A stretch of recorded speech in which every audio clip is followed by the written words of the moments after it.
as long as I can remember, my parents wanted me to be a physician. This is a common theme in the Indian community. There's sort of two career paths that we have choices to pick from, either being a medical doctor or an engineer. So I started my undergraduate studies at the University of Texas at Austin as a pre-med major. And I was doing fine up until I got to my sophomore year, and I took organic chemistry. Now, organic chemistry is an important course in the pre-med major, and it's important that you do well. I did not. I got a C in the class, which basically ended my pre-med career. I was really struggling with how am I going to convey this to my parents. They had come up to Austin. I was getting an award for making Dean's List. We were at an Italian restaurant. I remember wearing, I remember it so vividly, I remember wearing a printed black and white dress and a black blazer. And my mother was wearing a sari and my dad was wearing a suit. And they were just so happy about, the special day, and they were talking about this, and I just blurted it out.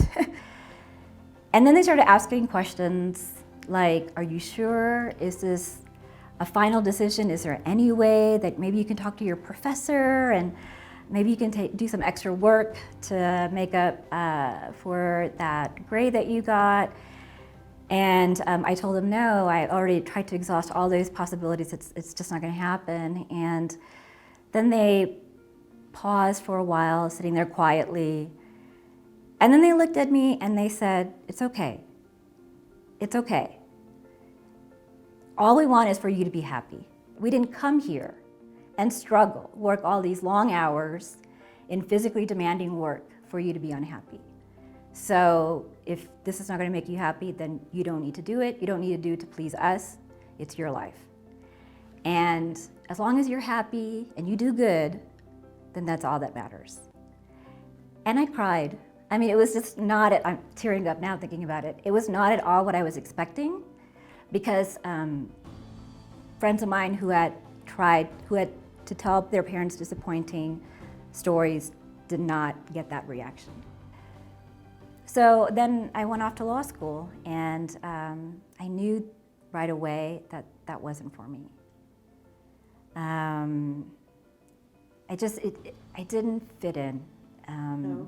Yeah, these weren't my people. I just sort of felt out of place. So if you want a case study in multiple belly flops, I would be the perfect person for that, because I've had so many belly flops.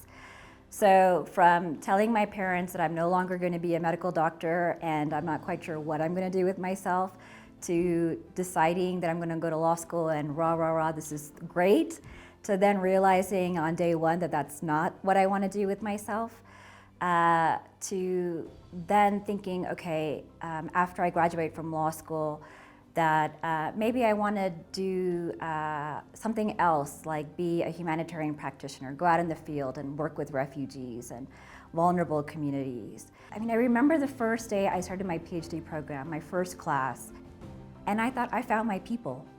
This is where I belong. This is me. And so I think for the first time in a very long time, I felt like I'm not going to belly flop anymore. I found my place. I found my calling.